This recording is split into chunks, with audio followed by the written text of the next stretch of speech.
As-tu déjà ressenti que, malgré tes prières, ton âme semble lourde, vide, déconnectée? Et si cette sensation n'était pas un hasard mais une attaque directe? Ce que tu vas entendre dans cette vidéo va peut-être te choquer, mais c'est nécessaire, car des millions d'élus vivent piégés dans une spirale invisible qui les vide de leur lumière sans même qu'ils s'en rendent compte. Oui, il y a des choses que Satan vole littéralement. Il te dérobe ton énergie spirituelle, ta clarté mentale, ta baraka, ta discipline et même ta paix intérieure, tout cela à travers une habitude secrète, banalisée mais redoutablement destructrice, la masturbation, et surtout lorsqu'elle devient une addiction silencieuse. Tu es peut-être une âme choisie par Allah, mais si tu laisses cette faiblesse dominer ton cœur, les démons en profitent pour saboter ta destinée. Et le pire, c'est que tu ne vois même pas ce que tu perds jusqu'à ce qu'il soit trop tard. C'est pourquoi cette vidéo est cruciale. Elle expose 5 vérités occultées, rarement expliquées, mais qui peuvent littéralement changer ta trajectoire. Alors reste jusqu'à la fin, car tu vas non seulement comprendre ce que tu perds, mais surtout comment reconquérir ce que Satan t'a volé. Avant qu'on commence, je t'invite à t'abonner. Tu ne le sais peut-être pas, mais la majorité de ceux qui regardent nos vidéos ne sont pas abonnés. Et pourtant, chaque vidéo ici est un rappel vital, une lumière envoyée pour toi. N'attends pas qu'il soit trop tard. Active la cloche, abonne-toi et ouvre ton cœur à ce que tu t'apprêtes à découvrir. Car ce n'est pas juste une vidéo, c'est un appel spirituel. Ce que les démons volent sans bruit. Énergie spirituelle. Il y a des moments où l'on sent que quelque chose ne va pas sans pouvoir l'expliquer clairement. L'âme semble fatiguée, le cœur devient lourd, et les invocations que l'on récitait autrefois avec ferveur deviennent fades. C'est là, dans ces fragilités, que Satan agit en silence. Lorsqu'une personne tombe dans l'habitude de la masturbation, elle ouvre une porte invisible à une perte d'énergie spirituelle colossale. Ce n'est pas seulement un acte physique, c'est un siphon d'énergie divine, un affaiblissement de la lumière intérieure, cette lumière qu'a la place dans les cœurs purs. Le mysticisme islamique nous rappelle que toute action impacte l'âme, pour le meilleur ou pour le pire.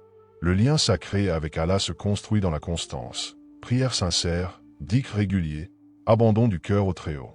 Mais quand l'âme est alourdie par des péchés répétitifs, notamment ceux liés au désir incontrôlé, elle se voile. La prière devient difficile, l'élan pour se lever à faire s'efface, et même lorsque l'on prie, on se surprend à divaguer, à ressentir un vide, une sorte de distance intérieure. C'est précisément cela que les démons volent, la profondeur de la connexion. L'esprit vagabonde, et l'invocation devient mécanique, sans présence du cœur. Satan est patient. Il ne cherche pas une chute brutale, mais une lente désintégration de ton état spirituel. Chaque rechute affaiblit un peu plus ta barrière spirituelle. Ce n'est pas seulement une question de volonté, mais de structure énergétique. Les textes islamiques parlent des mystères coraniques autour du cœur comme un centre de lumière. Et chaque acte de désobéissance éteint un peu plus cette lumière, jusqu'à ce que l'on doute de sa propre foi, que l'on questionne sa valeur auprès d'Allah. C'est là que le danger devient profond. Ce n'est plus juste un acte caché, mais un empoison de l'âme. Ceux qui sont choisis par Allah pour des missions spirituelles ressentent encore plus intensément cette perte, car leur cœur a goûté à la proximité divine. Le spiritual awakening qu'ils ont vécu est comme une fragrance. Quand elle s'évanouit, on sent l'absence. Et c'est cette absence que Satan exploite. Il murmure, « Tu es trop sale pour revenir ». Mais c'est un mensonge, car Allah dit dans le Coran, « Ne désespérez pas de la miséricorde d'Allah ». Sourate Az-Zumar, 39, 53. Chaque larme versée avec sincérité, chaque effort pour se relever allume cette lumière. Alors, que faire? La clé, c'est de comprendre que la perte d'énergie spirituelle n'est pas irréversible. Elle est un signal, un appel à revenir à la source, à purifier le cœur, à reconstruire ce lien sacré. Les vérités cachées de cette lutte sont profondes. C'est un combat contre soi-même, mais aussi contre des forces invisibles. Les événements mystérieux expliqués par l'islam révèlent que derrière chaque chute peut se cacher une élévation, si elle est suivie d'un repentir sincère et de discipline. La perte est réelle, mais la reprise est possible et grandiose si elle est guidée par la lumière du repentir. Clarté mentale et concentration. Quand l'esprit devient une prison, il y a une forme de brume qui ne vient pas des nuages. Elle s'installe dans l'esprit, lentement, presque imperceptiblement. Le croyant qui se donnait avec concentration à la lecture du Coran se retrouve soudainement distrait par tout et n'importe quoi. Le cœur veut se connecter, mais le mental s'éparpille. Cette confusion intérieure, ce manque de clarté et d'alignement, est l'une des choses les plus précieuses que Satan cherche à voler par le biais de la masturbation répétée. Il perturbe la lumière intérieure qui donne à l'âme sa direction. Ce vol est subtil mais ravageur. Lorsque le cerveau est sans cesse exposé à des pulsions, des images, des plaisirs instantanés, il se reprogramme à la superficialité. C'est ce que les sages de l'islam appellent l'affaiblissement de l'intellect par l'ego. La mémoire s'efface, la volonté s'amollit, la capacité à réfléchir longuement diminue. Les connaissances occultes en islam évoquent comment les désirs non maîtrisés ouvrent des portes énergétiques dans l'âme.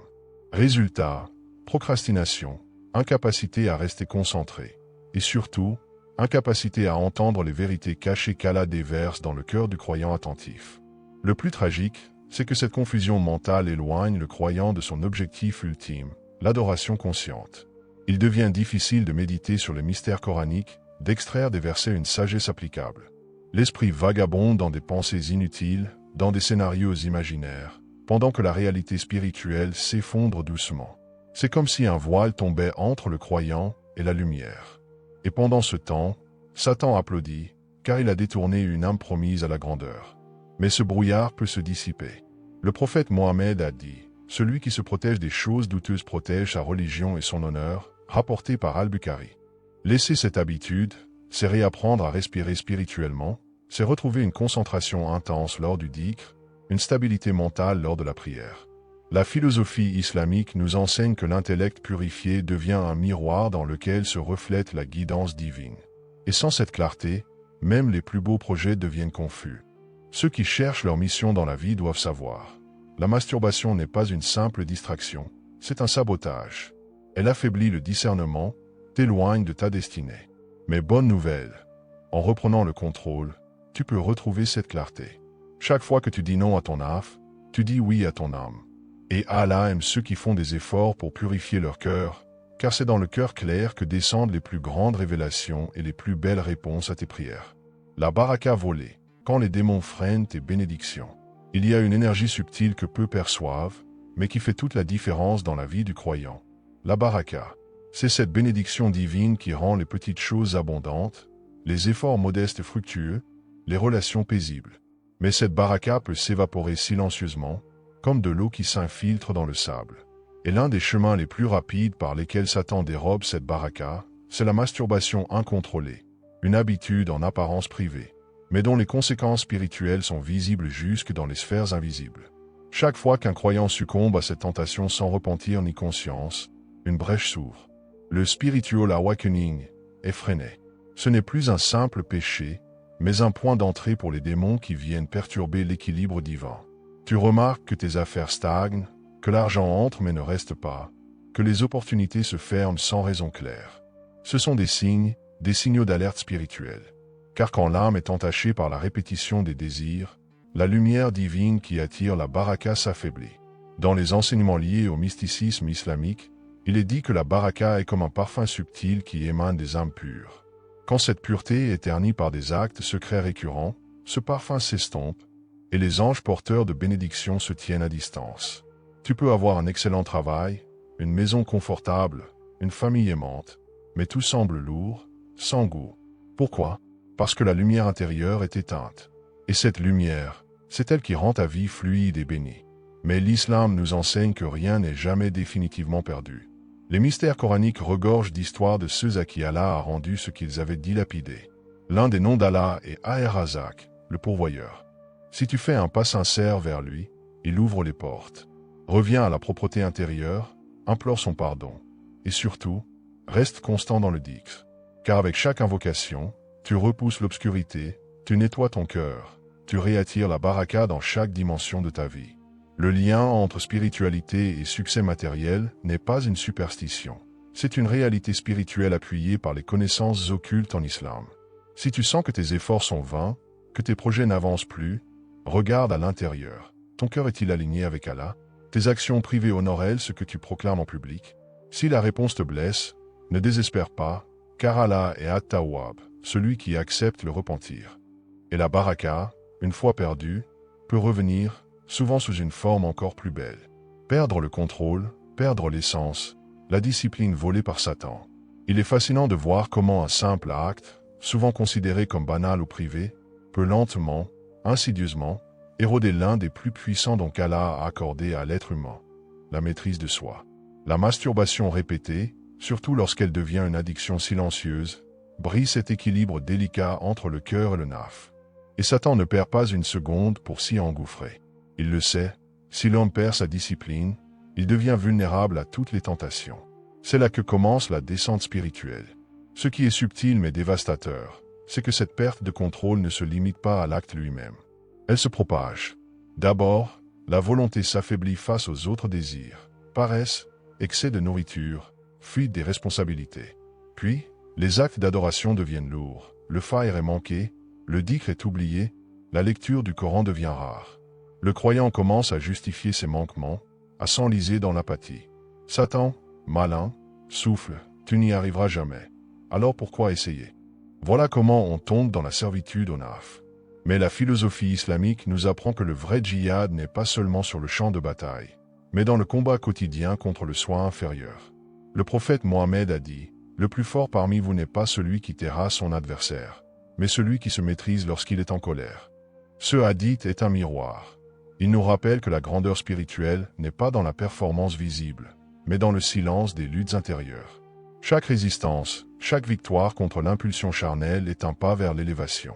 Dans le cadre du « spiritual awakening », rétablir la discipline, c'est reconstruire sa dignité. C'est affirmer à Satan qu'il n'a aucun pouvoir sur toi sans la permission d'Allah. Cela commence par de petites décisions.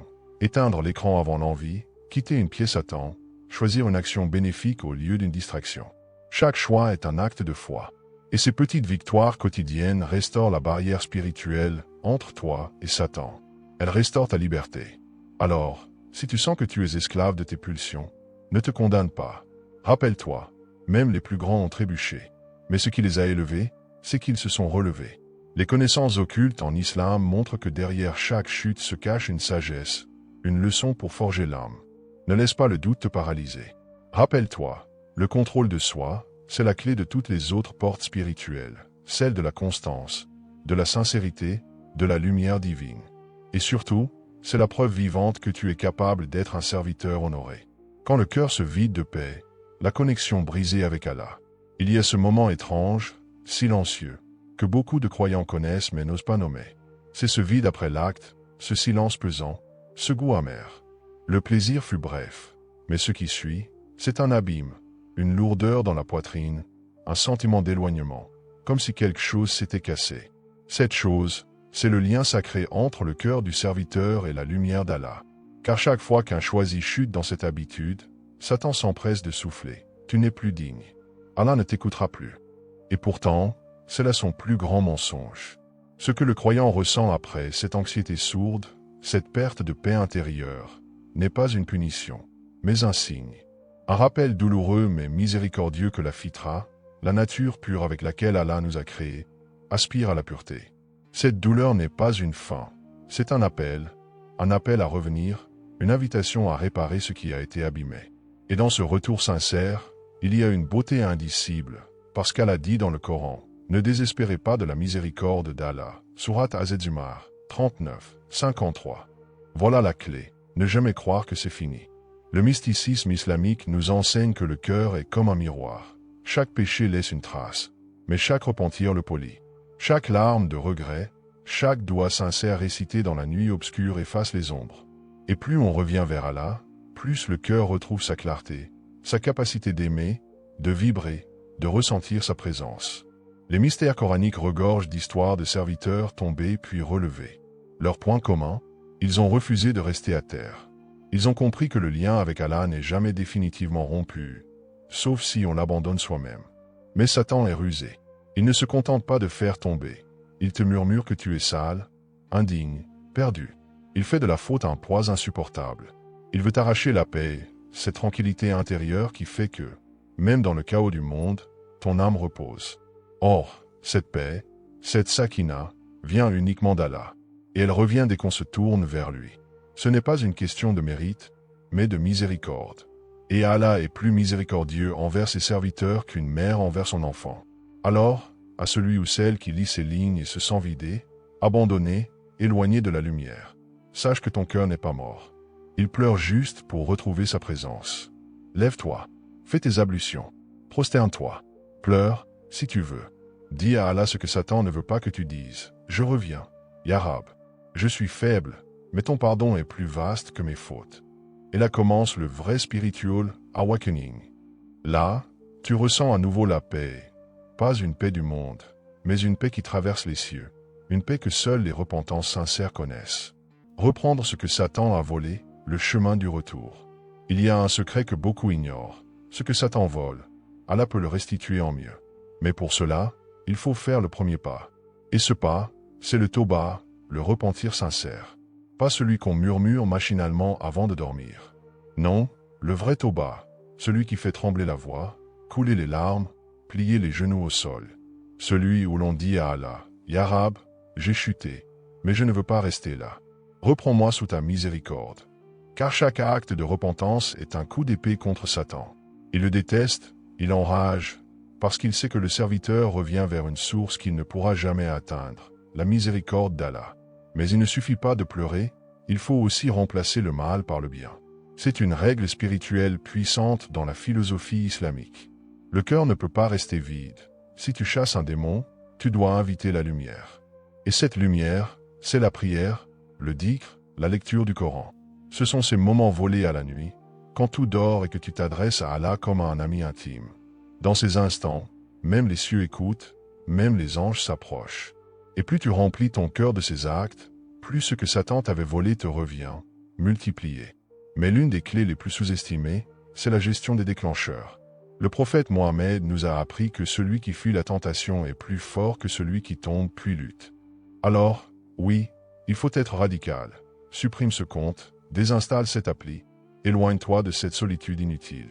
Chaque fois que tu t'éloignes d'un déclencheur, tu crées une distance entre toi et le péché. Et cette distance devient un rempart. C'est là que l'islam occulte devient une sagesse pratique.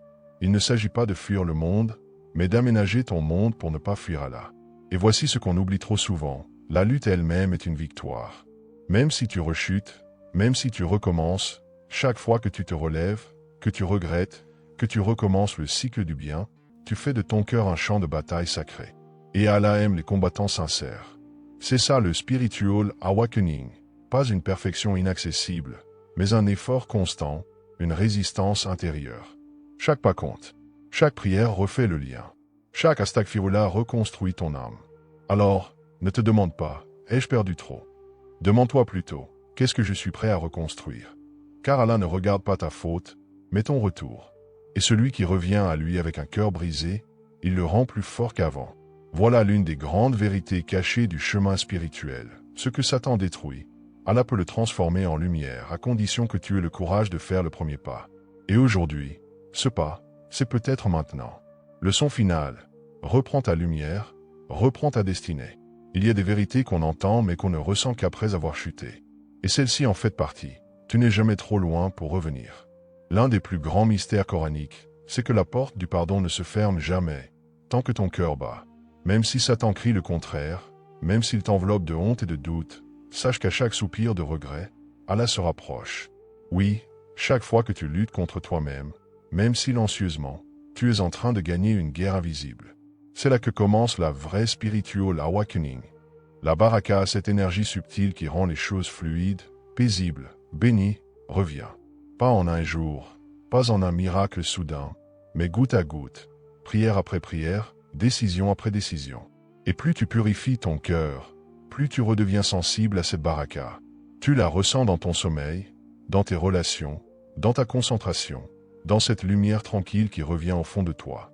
C'est la promesse de l'islam, ceux qui se purifient seront élevés. Mais cette élévation ne vient pas sans discipline. Le prophète Mohammed a dit, le fort n'est pas celui qui terrasse son adversaire, mais celui qui se maîtrise lui-même. C'est exactement ça, le véritable pouvoir n'est pas physique, il est spirituel.